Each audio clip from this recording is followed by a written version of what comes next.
mercredi, nous ferons le point. Plus de 4000 tonnes de déchets collectés au lendemain de la fête de Korité. La Société nationale de gestion des déchets invite les commerçants à s'impliquer davantage dans la propreté des lieux de commerce. À Ziguinchor, ce plaidoyer des femmes transformatrices de produits halieutiques, elles veulent un statut juridique dans l'optique de professionnaliser l'activité. Une rencontre nationale a eu lieu à Kafountine. Et puis en sport, CAN U17, les Lionceaux démarrent la compétition par une victoire, 1-0 face aux Scorpions de la Gambie. Le Sénégal défend son titre au Maroc.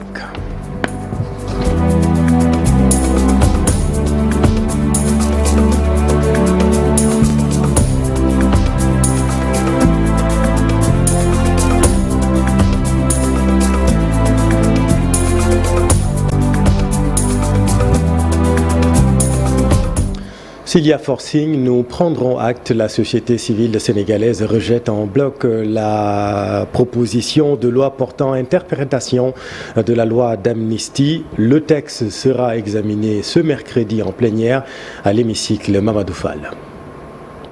La société civile sénégalaise contre le vote de la loi interprétative proposée par le député Amadou Ba de PASTEF. Selon l'organisation, cette proposition de loi divise davantage les Sénégalais. Il faut cependant un consensus fort. La thématique de cette loi d'interprétation, c'est avant tout un problème d'ordre moral. Un problème d'ordre moral. Donc ça, on l'a dit et on le réitère.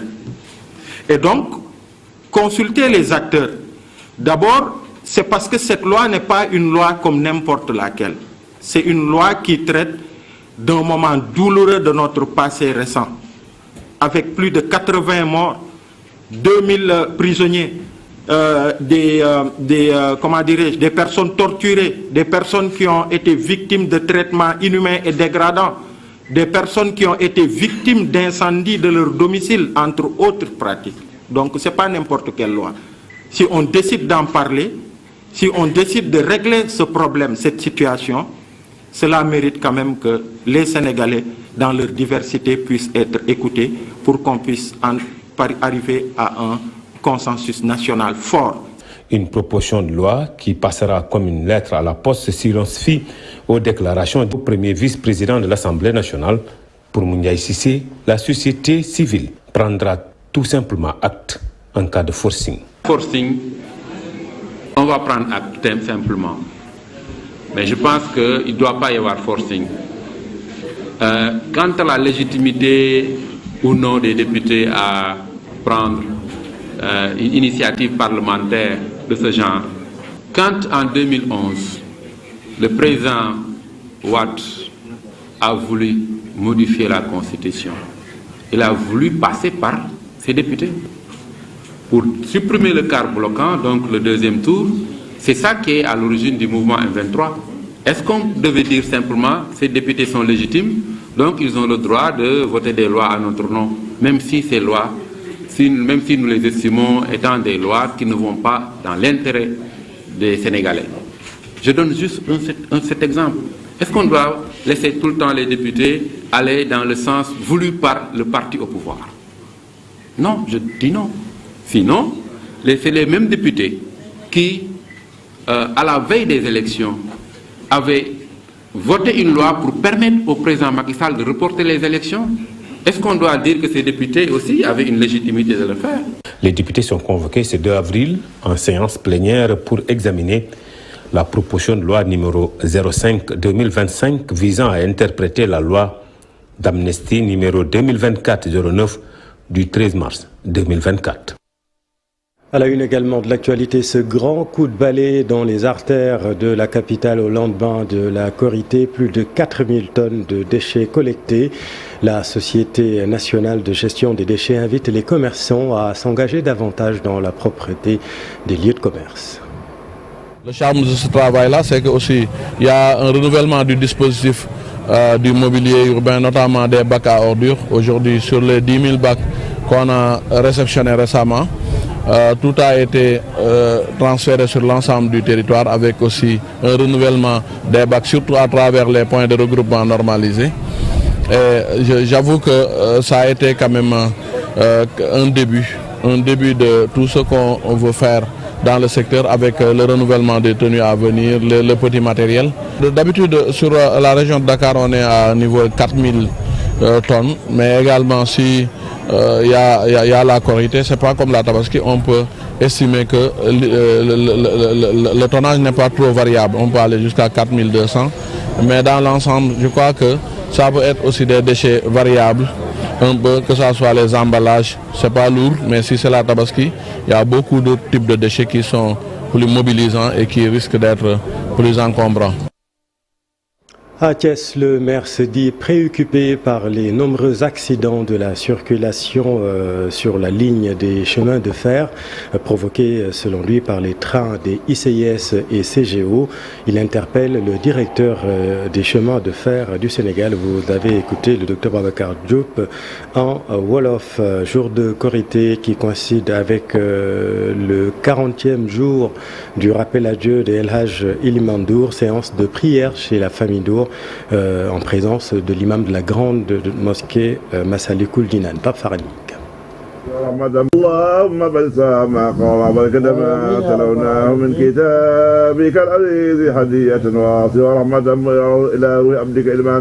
Ce 31 mars, jour d'Aïd el-Fitr, une journée de fête et de prière après un mois de jeûne qui coïncide avec le 40e jour du rappel à Dieu de El Hadj Iliman Ndour, un récital du Saint-Coran qui regroupe amis et proches dans la maison familiale.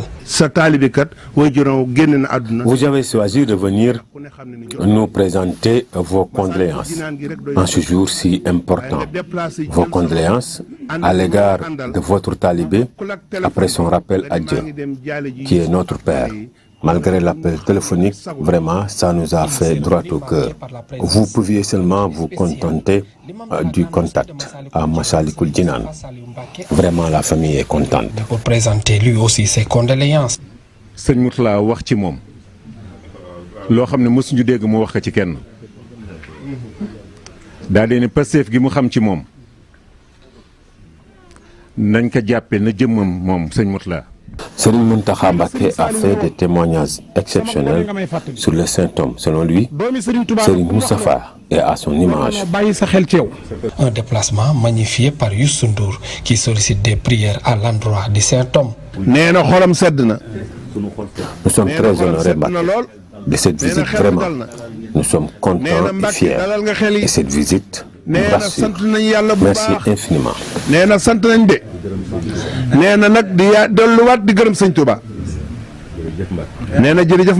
Malgré un jour de fête musulmane, la maison ne désemplit pas avec des personnalités qui ont fait le déplacement chez les Ndour pour marquer leur solidarité au rythme des chants religieux dédiés au prophète Mohammed sallallahu alayhi wa sallam.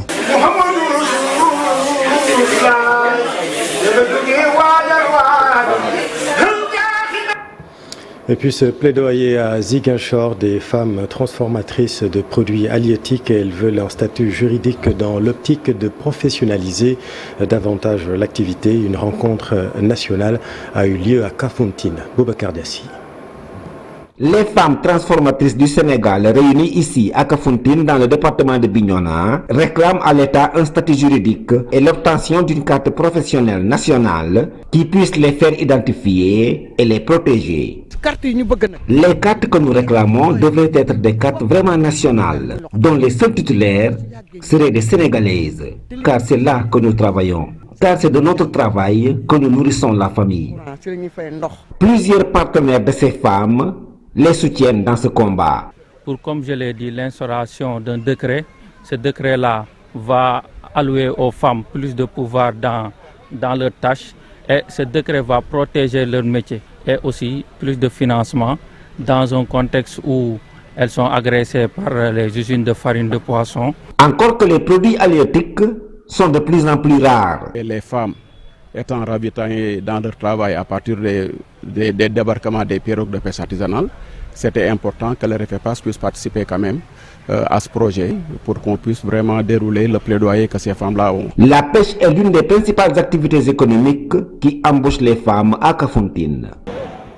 Restons dans le sud, malgré les multiples sensibilisations pour l'abandon des mutilations génitales féminines, elles restent et demeurent toujours une actualité à Sédhiou. C'est un reportage de Bakary Conté. Les mutilations génitales féminines sont toujours d'actualité dans la région de Sédhiou. D'ailleurs, au mois de février dernier, 11 filles âgées entre 5 mois et 5 ans ont été excisées à Soumakunda dans le département de Goudomp.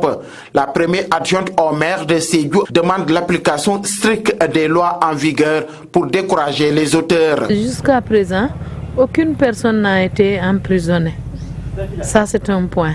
Le second point, la région de Sédhiou est entourée par des pays limitrophes. Donc, ceux qui veulent pratiquer quittent le milieu urbain pour aller dans les villages reculés ou bien dans les pays limitrophes pour pratiquer cela. Le CCA de Sédhiou et le projet TJJ ALM de Amref sont sur le terrain pour éradiquer le mal. Dans le cadre du partenariat entre le CCA et le projet TJJ ALM de Amref, qui est un projet qui vise la promotion de l'abandon des mutilations génitales féminines à Sédhiou à travers des championnes qui ont été formées, des jeunes filles championnes du CCA qui ont été formées sur des approches qui permettent vraiment à ces dernières-là de pouvoir discuter avec les communautés pour vraiment favoriser l'abandon de ces pratiques qui sont un peu néfastes sur le bien-être des filles et des femmes. Les jeunes filles championnes s'engagent dans la sensibilisation. Fanta Sedi et Fatmata Daniel Sissé sont jeunes filles championnes. À travers ces genres d'activités-là, eux aussi à retour pour sensibiliser leurs parents, être dans la communauté comme des leviers qui contribueront à l'éradication de ce fléau qui sont les mutilations génitales féminines. Récemment, à Goudomp, on a 11 jeunes filles qui ont subi cette fléau là-bas, mais jusqu'à présent, on n'a pas de suivi. Le CCA de Sédhiou et ses partenaires multiplient la sensibilisation pour convaincre les poches de résistance. Merci Bakary. Et puis un mot de sport, Cannes U17. Les Lionceaux démarrent la compétition par une victoire 1-0 face aux Scorpions de la Gambie, le Sénégal qui défend son titre au Maroc. Cher Sadibou Diarra. Le Sénégal, un début victorieux à la CAN 2025 des moins de 17 ans. Un succès dans le derby face à la Gambie, loin d'être facile. Une partie à deux visages pour les Lionceaux. La première mi-temps à leur avantage avec le but sur coup franc du capitaine Ibrahima Sorissow dès la 7e minute de jeu. La seconde avec des jeunes Scorpions beaucoup plus dangereux en vain. Le Sénégal s'impose 1-0.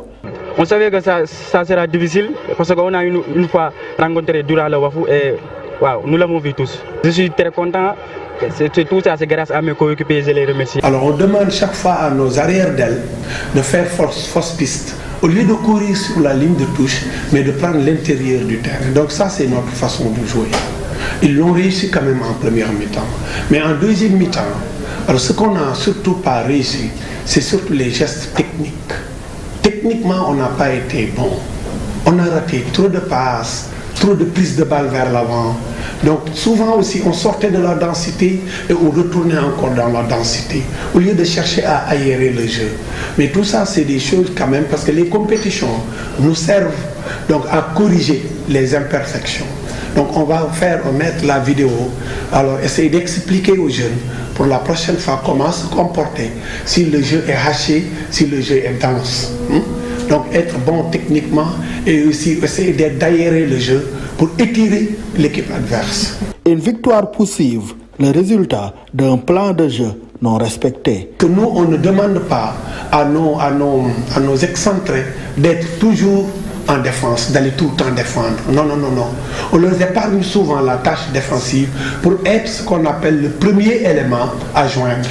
Alors aujourd'hui, malheureusement, alors les premières passes en défense, même le gardien n'arrivait pas à trouver la profondeur de l'équipe adverse. Mais le gardien, s'il était plus dans le style direct, la verticalisation du jeu, donc on aurait quand même, d'autant plus, ils ont des qualités extraordinaires de vitesse. Vous voyez, le numéro 7, il va vite vers l'avant. Le numéro 23, il va vite vers l'avant. Quand tu as des coursiers, pourquoi vouloir organiser les jeux à partir de derrière si tu peux trouver la profondeur? C'est mieux que de démarrer les jeux en attaque placée. Des principes de jeu que les Lionceaux vont devoir retrouver ce vendredi face à la Tunisie, facile vainqueur de la Somalie sur le score de 3-0 et actuel leader du groupe B devant le Sénégal grâce à une meilleure différence de but.